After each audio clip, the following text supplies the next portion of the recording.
Iglesia, estamos estudiando el Sermón del Monte, ¿cierto? En Mateo 5, vayamos allí. Mateo capítulo 5. Mateo 5, y estaré leyendo el versículo 5 y 6. Mateo 5, versículos 5 y 6.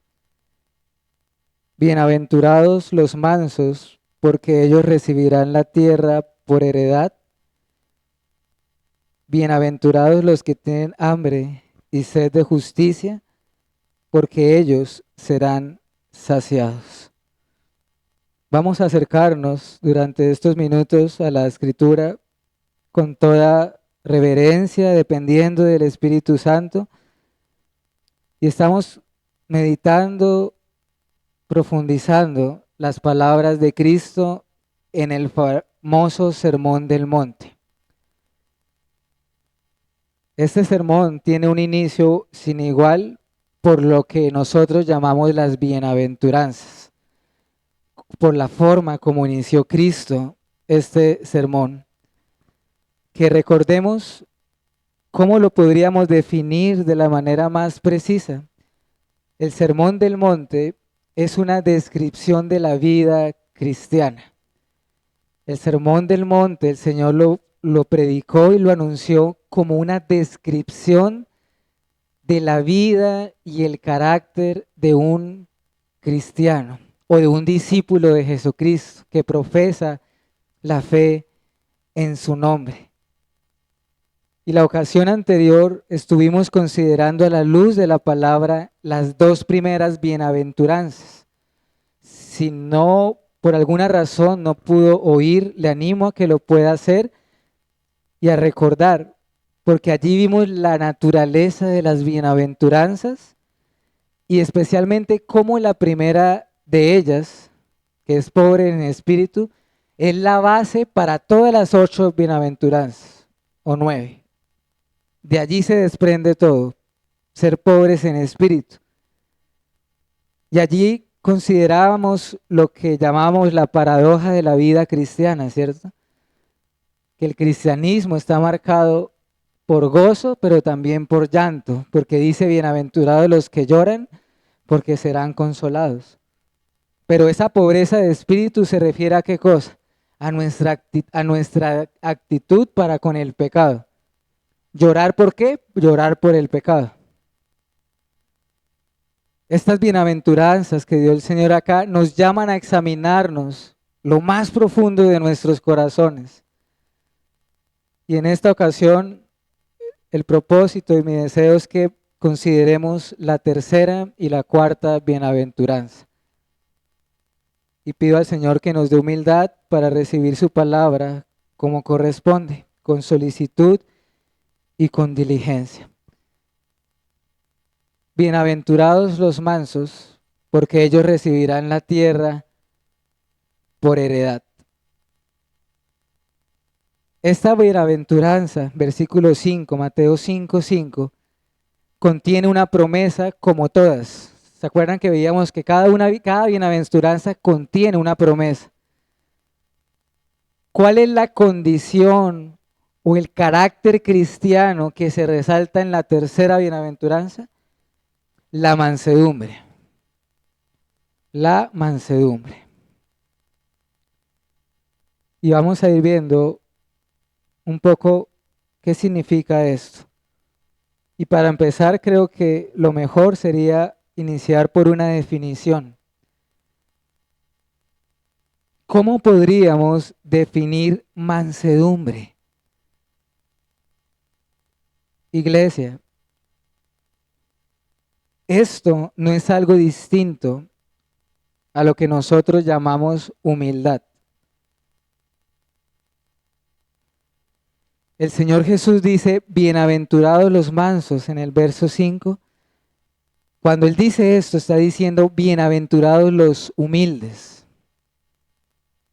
De hecho, la versión de las Américas lo traduce así, bienaventurados los humildes. No usa la palabra mansedumbre, pero dice bienaventurados los humildes. ¿Qué significa mansedumbre? Hermanos y amigos, esta palabra mansedumbre sigue trayendo la misma connotación que las dos anteriores bienaventuranzas. ¿A qué me refiero? Ese mismo sentir de aflicción, de lamento, de lloro por el pecado.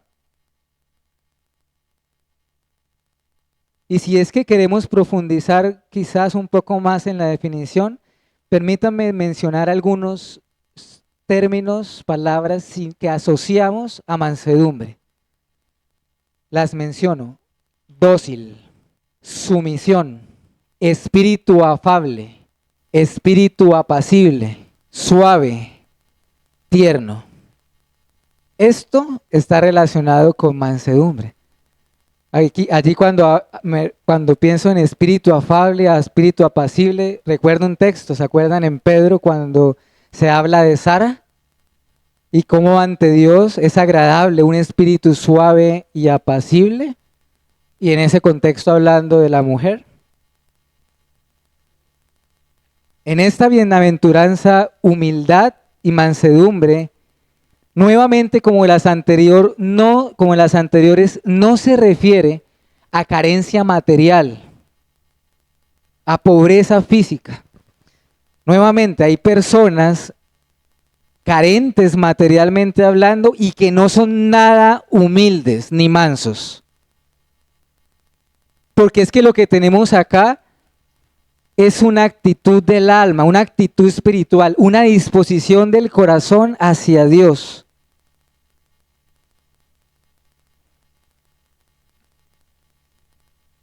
Y quiero mencionar una de las palabras que ahorita resalté que están asociadas a humildad: sumisión. Mansedumbre tiene que ver con una actitud de sujeción, de sumisión a Dios y a sus mandamientos. Mansedumbre es reconocimiento de la autoridad de Dios. Mansedumbre es un sometimiento alegre y voluntario a la voluntad de Dios, que está revelada para nosotros ¿en dónde? En la Biblia.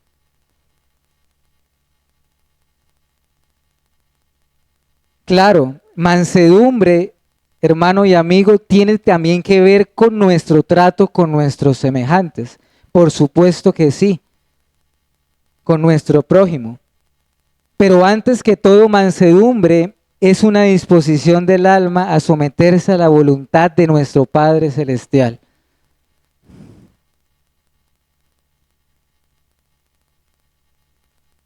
Es más, si nos cuesta someternos a Dios, difícilmente nos someteremos a nuestros semejantes también.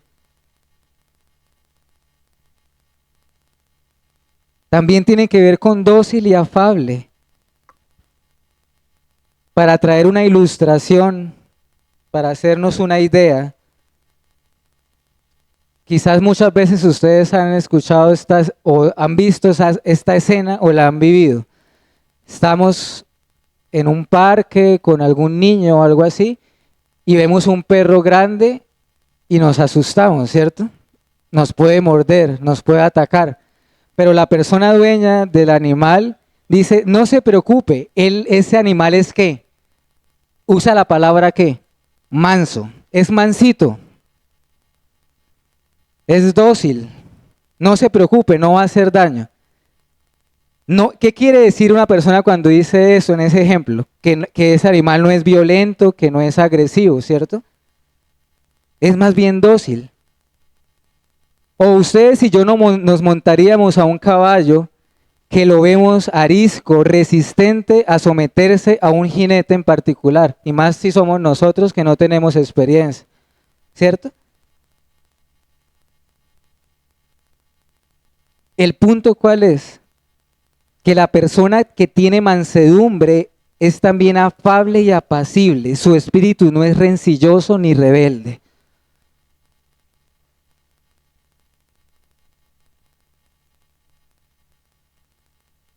Cuando Dios nos da mandamientos, Él lo hace por medio de dos vías. Unas veces lo hace por medio del ejemplo, otras veces lo hace por medio del precepto. ¿Qué quiere decir precepto? Un mandato literal, explícito, un precepto. Pero a veces lo hace incluso por ambos. Tenemos principios y mandamientos por medio del ejemplo y por medio de mandatos directos. Tenemos ejemplos en las Sagradas Escrituras de mansedumbre. Quizás usted pueda pensar en varios, ¿cierto? Pero permítame solo dar 2 ejemplos. Primero, quiero que pensemos en el ejemplo de Moisés. ¿Por qué Moisés? ¿Por qué lo menciono? Bueno, porque la misma Escritura da testimonio de la mansedumbre de Moisés. Acompáñenme en sus Biblias a Números en el Antiguo Testamento, el capítulo 12. Allí en el Antiguo Testamento, después de Levítico, está Números, el capítulo 12, el versículo 3. Números 12, verso 3. Dice ese versículo de la palabra de Dios: y aquel varón, Moisés, era muy manso, más que todos los hombres que había sobre la tierra. Ese versículo nos está diciendo que Moisés no solo era manso, sino que de hecho era muy manso, al punto que no había nadie en la tierra semejante a él en mansedumbre. ¿Por qué se dice esto de Moisés? ¿Por qué se da este testimonio de Moisés en la Biblia? ¿Cómo tú y yo podemos ver reflejada la mansedumbre de Moisés en la palabra de Dios? De manera práctica. Bueno, pensemos en esto. Moisés tuvo que soportar con mucha paciencia y por muchos años las duras críticas de las personas que estaban a su alrededor, incluyendo las más cercanas así como quién, como su propio hermano Aarón o María. De hecho, este versículo Números 12:3 que dice la mansedumbre de Moisés está en un contexto de ¿qué? De murmuración contra Moisés. ¿Por qué más vemos mansedumbre en Moisés? Porque tuvo que soportar también con paciencia las interminables quejas e inconformidades del pueblo de Israel. Interminables. Si ustedes leen en el Antiguo Testamento, queja tras queja tras queja. Incluso en un momento donde Dios iba a destruir a toda la nación por su rebeldía, obstinación, idolatría, fue Moisés quien intercedió para que el Señor no los destruyera y consumiera a todos. Sin embargo, amigos, aunque Moisés es un ejemplo de mansedumbre, más que todos los hombres sobre la tierra, con todo y eso, su mansedumbre no era perfecta, ¿cierto? Contaminado por el pecado. ¿Acaso no vemos al manso Moisés matando a un egipcio?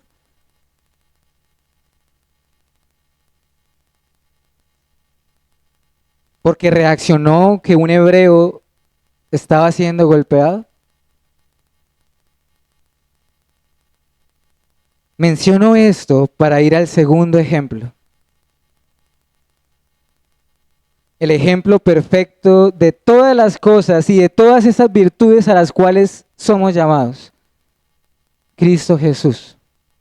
Cristo es el ejemplo perfecto de lo que Él nos manda a nosotros. En todo, si nos ponemos a pensar en todo lo que los mandatos que tenemos de Cristo, Él es el primer ejemplo. Vayan conmigo, por favor, a Mateo 11, versículo 29. Mateo 11, 29. Llevad mi yugo sobre vosotros y aprended de mí, que soy manso y humilde de corazón, y hallaréis descanso para vuestras almas. Fue Cristo mismo, iglesia, quien dijo estas palabras: aprended de mí.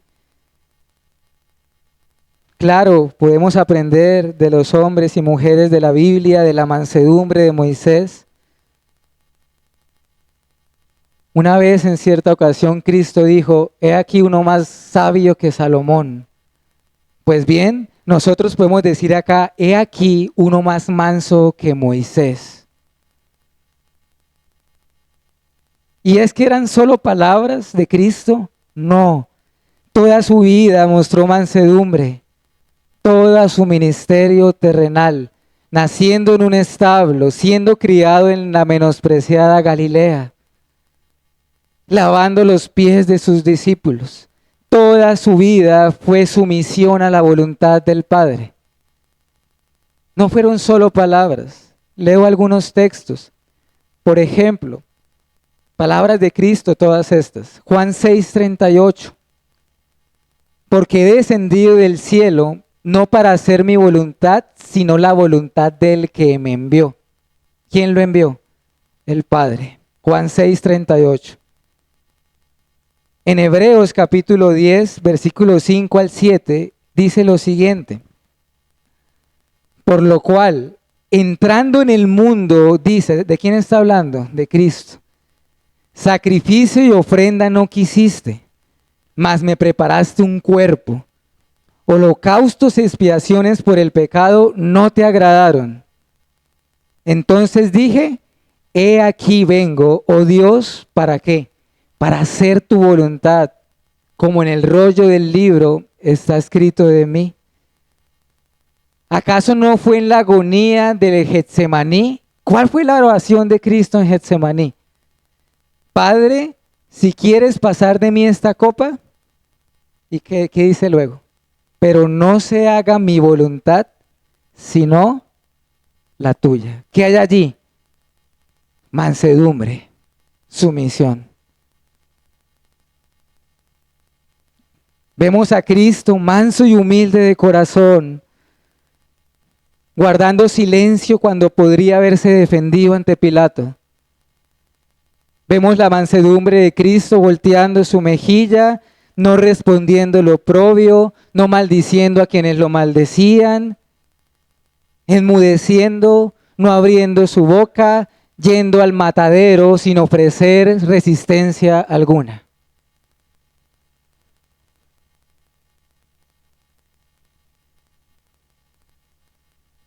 Pero hermano y amigo, no solo tenemos el mandato de ser manso mediante el ejemplo, también mediante el precepto.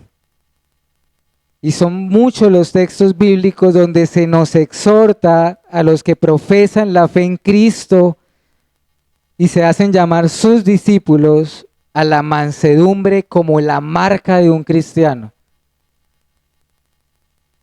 No nos manda la Escritura que seamos astutos como serpiente y mansos o tranquilos o sencillos como palomas. ¿Cómo dice Pablo, el apóstol, que debe vivir el cristiano de acuerdo al llamamiento que ha recibido? Vayamos a Efesios 4:2. Efesios, el capítulo 4, el versículo 2. Yo pues, preso en el Señor, Efesios 4:2, os ruego que andéis como es digno de la vocación con que fuisteis llamados. ¿Cómo? ¿Cómo es esa vocación? En el versículo 2. Con toda humildad y mansedumbre, soportándoos con paciencia los unos a los otros en amor. El manso es uno que soporta la ofensa. El manso es uno que perdona y el manso es uno que se cuida también de no ofender a los demás. Escucha, hermano y amigo, la mansedumbre no es un defecto como lo hace ver este mundo. No es un defecto. No es algo despectivo. No es una burla.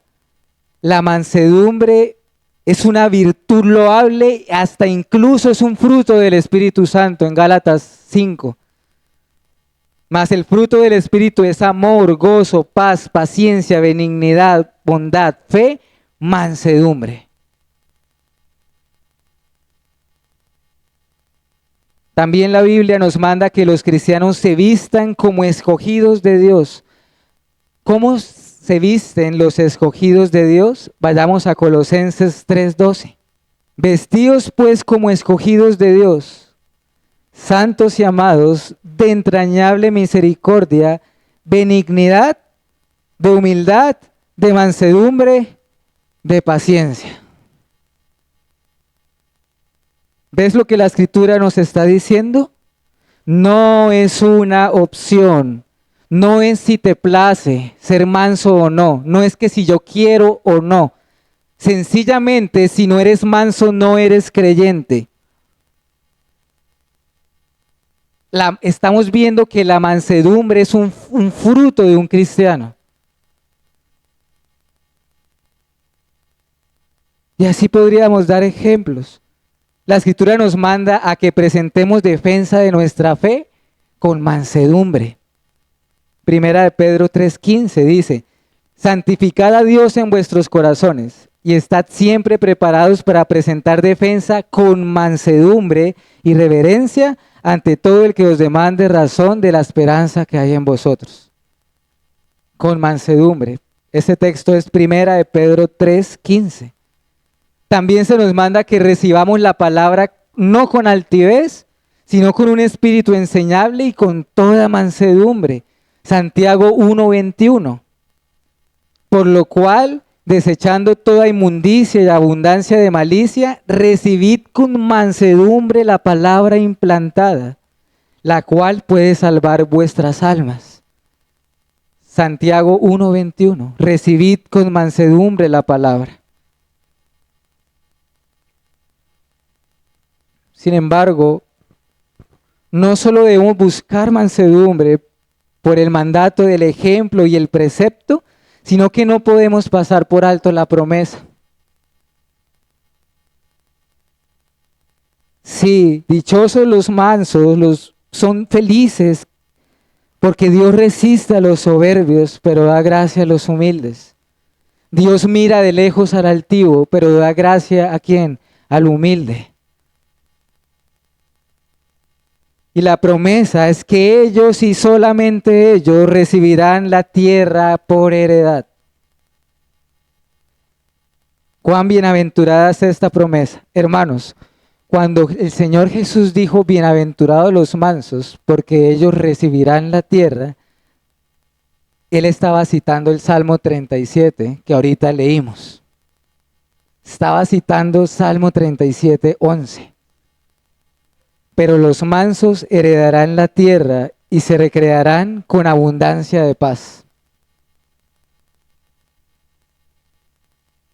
Él estaba recordando esa promesa del Salmo.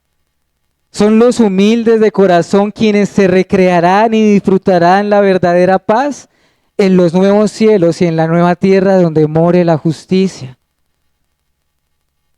Noten que se habla acá de una herencia que recibirán. De manera que aunque un cristiano, claro, puede experimentar acá escasez y estrechez, acá se nos habla de una herencia. Y la Biblia dice que al creyente le pertenecen todas las cosas. Miren este texto. Primera de Corintios 3, versículo 21 al 23. Así que ninguno se gloríe en los hombres, porque todo es vuestro, dice. Sea Pablo, sea Apolo, sea Cefas, sea el mundo, sea la vida, sea la muerte, sea lo presente, sea la porvenir, todo es vuestro. ¿A quién le está diciendo eso Pablo? A una iglesia, a unos hermanos. Todo es vuestro y vosotros de Cristo y Cristo de Dios. Esa es la rica herencia de los hijos de Dios. No está hablando de riquezas terrenales acá. Nos está llamando ¿a qué? A que pongamos la mirada en las cosas de arriba. Nuestro tesoro en las cosas de arriba, a que pongamos la mirada en la eternidad, donde la herencia no es robada por ladrones, donde la polilla no corroe. Pero anhelaban una mejor, esto es la celestial, por lo cual Dios no se avergüenza de llamarse Dios de ellos, porque les ha preparado una ciudad. Hebreos 11:16. ¿Notan lo que está diciendo ese texto de Hebreos? Les ha preparado una ciudad. Moradas fue a preparar para su pueblo. Es una herencia real, iglesia, real. Permítanme ir al segundo punto. La cuarta bienaventuranza. Versículo 6, Mateo 5:6.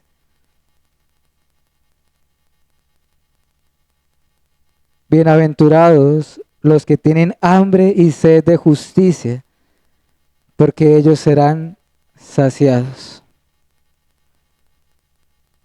Esta cuarta bienaventuranza, quizás no me voy a detener mucho, pero sí quiero mencionar algo.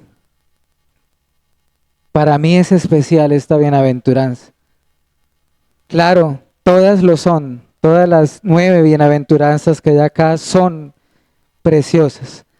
Pero para mí, esta bienaventuranza tiene un brillo particular. Si injustamente me pidieran o nos pidieran que tuviéramos que quedarnos con una bienaventuranza de las 9, me quedaría con esta.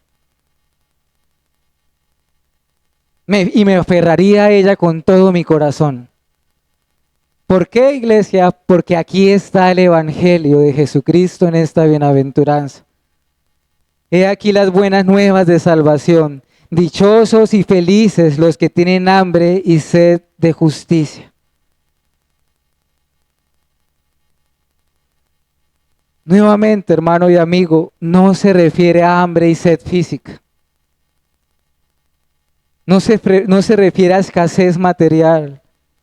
Esta bienaventuranza sigue en la misma sintonía que las anteriores, en la misma armonía perfecta. Tiene que ver con nuestro reconocimiento de mi pecado, de nuestra culpa, de que necesitamos con urgencia un Salvador. Sabemos que no se refiere a hambre física o a sed física porque el mismo texto lo está diciendo. ¿Hambre y sed de qué? De justicia. ¿Qué significa justicia? Iglesia, aquí no se está refiriendo a una hambre y a una sed de justicia social. Ojo con eso. No es justicia social lo que se está enseñando acá.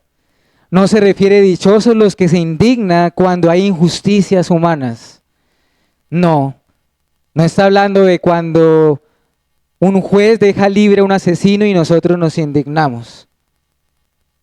No está hablando de cuando un empleador no paga su salario y nosotros nos indignamos. No. Claro, eso nos indigna porque somos creados a imagen de Dios. Pero aquí no se refiere a justicia de manera horizontal, de manera vertical. En otras palabras, dichosos, felices son los que perciben su necesidad. ¿De qué? De ser hallados justos delante de Dios. De ser declarados justos por Él, de ser salvados. Cuando dice hambre y sed, ¿qué nos enseña esto? ¿Qué nos transmite? Hambre y sed, ¿qué idea nos transmiten? Un dolor intenso, una agonía. Como realmente está una persona cuando tiene hambre, hambrienta o sediento, anhelando, como decía el salmista, mi alma tiene sed de Dios, mi carne te anhela. ¿Cómo es una persona o incluso un animal cuando está hambriento o sediento? Uno lo puede ver de lejos y ¿cómo lo ve? Angustia, desespero. Hasta que no es saciado está desesperado. Anhela comida, anhela agua. Así también estaremos desesperados sin Cristo.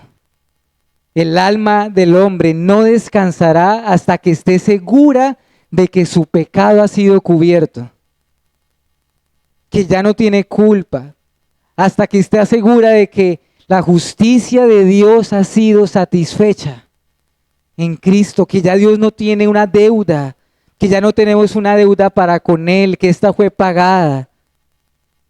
Cuando estamos seguros que cuando el Señor ya no tiene nada, nada contra mí, allí seremos saciados. Bienaventurados los que tienen hambre y sed de justicia.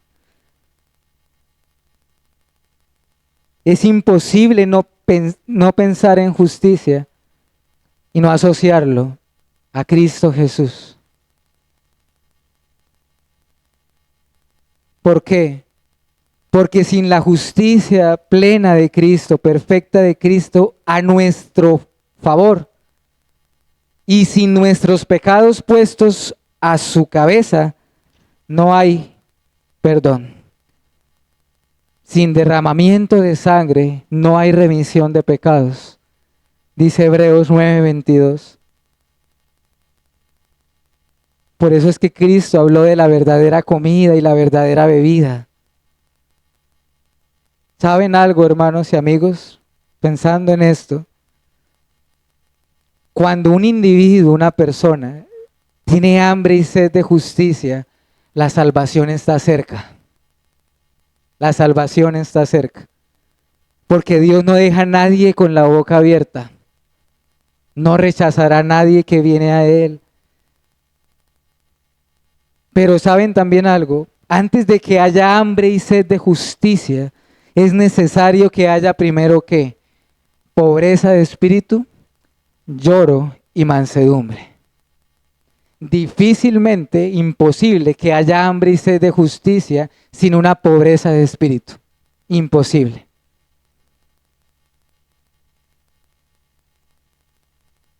Si anhelas la salvación, como lo dice este verso, si la ansías con todo tu corazón, no estás lejos del reino de los cielos, pero aún no estás en él.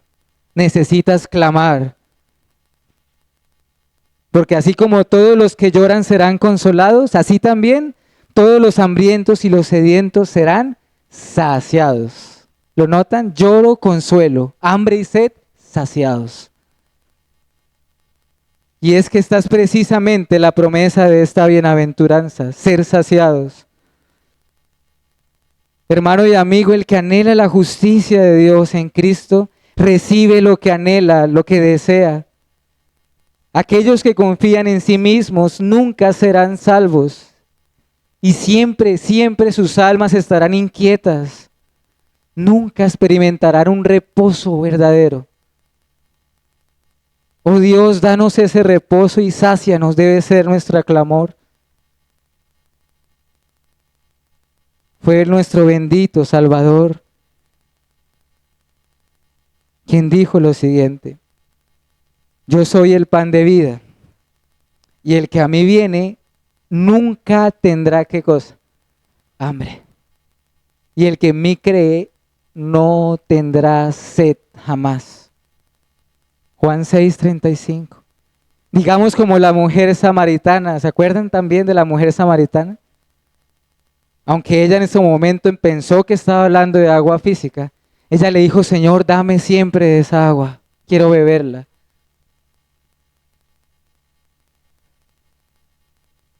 El último y gran día de la fiesta, Jesús se puso de pie y alzó la voz diciendo: si alguno tiene sed, venga a mí y beba.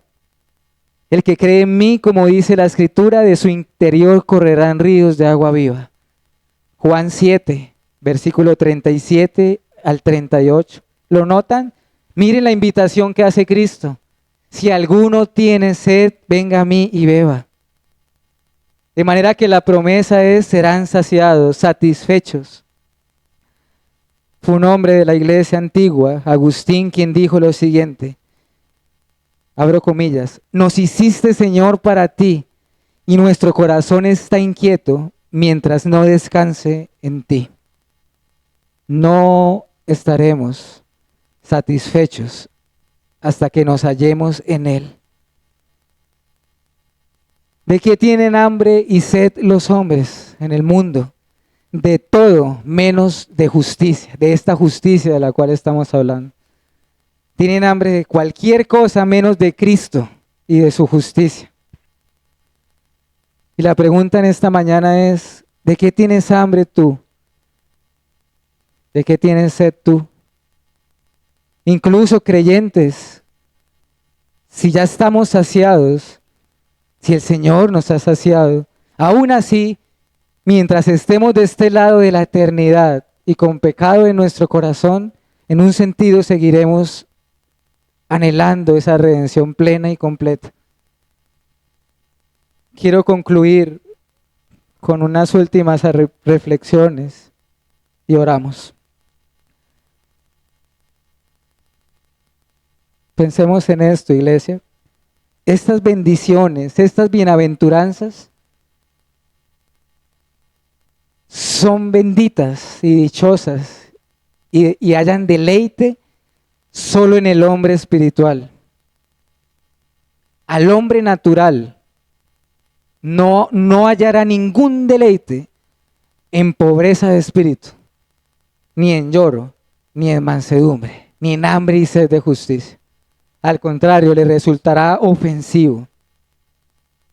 Pero al hombre espiritual se deleita en estas cosas. Leeré un texto bíblico. Si quieren anotar la cita, es este. En el Antiguo Testamento, un profeta, Sofonías 2, versículo 3. Sofonías 2:3 dice lo siguiente. Prestemos atención al verso. Sofonías 2:3.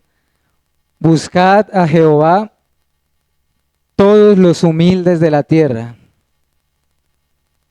los que pusisteis por obra su juicio.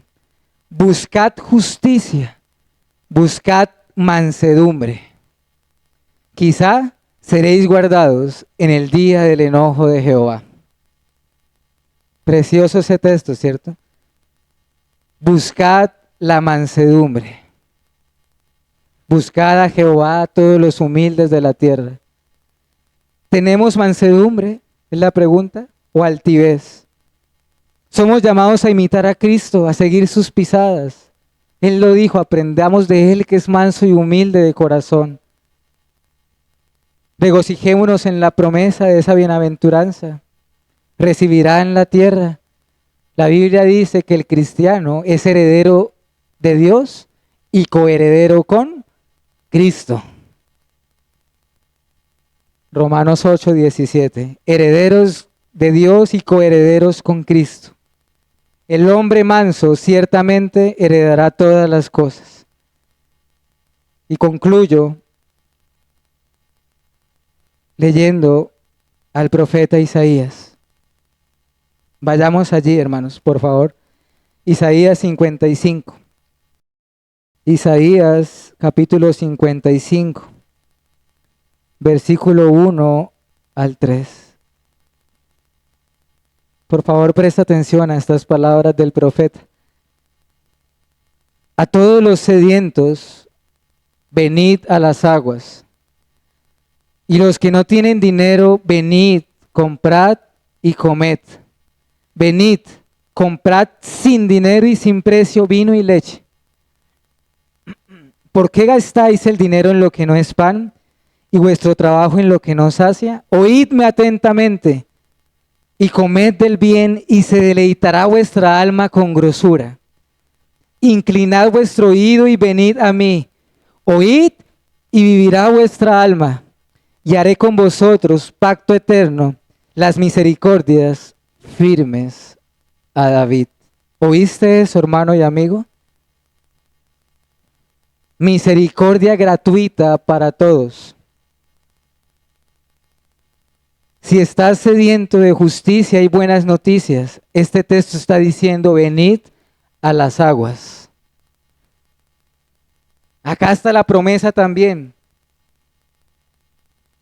En la bienaventuranza dice, seremos saciados. Acá está diciendo, se deleitará vuestra alma con grosura. Hermanos, que Dios abra tus ojos y los míos. Mire lo que dice este texto. Si venimos a Cristo, tu alma vivirá, dice el Señor.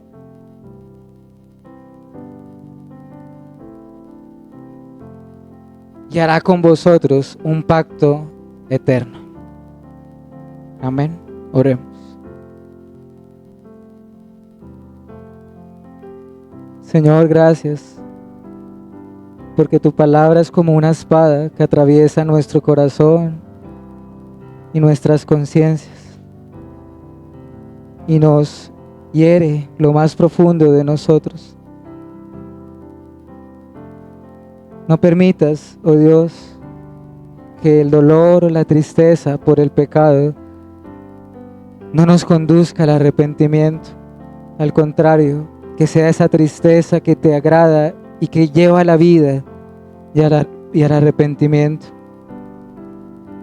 Oh Señor, hoy te pedimos perdón por nuestra poca mansedumbre. Te pedimos perdón por nuestra altivez y por nuestras soberbias. Te pedimos perdón por no pensar en estas hermosas y benditas promesas. Oh, te ruego, Señor, que te plazca a ti, que quieras despertar esa hambre y esa sed de justicia en los corazones de nosotros. Solo tú puedes despertar esto. Nadie lo puede hacer. No hay método que valga. Solo tu Santo Espíritu puede hacer esto. Despierta las almas, oh Dios. Concédenos esta hambre y esta sed y ayúdanos a experimentar y a vivir esta hermosa promesa de que seremos saciados y seremos satisfechos plenamente en la justicia del Hijo de Dios. A ti sea la gloria, oh Dios, y la alabanza, y gracias porque estas cortas palabras, estas benditas bienaventuranzas, son como clavos bien puestos a nuestro corazón. En Cristo Jesús te adoramos y te damos gracias. Amén y amén.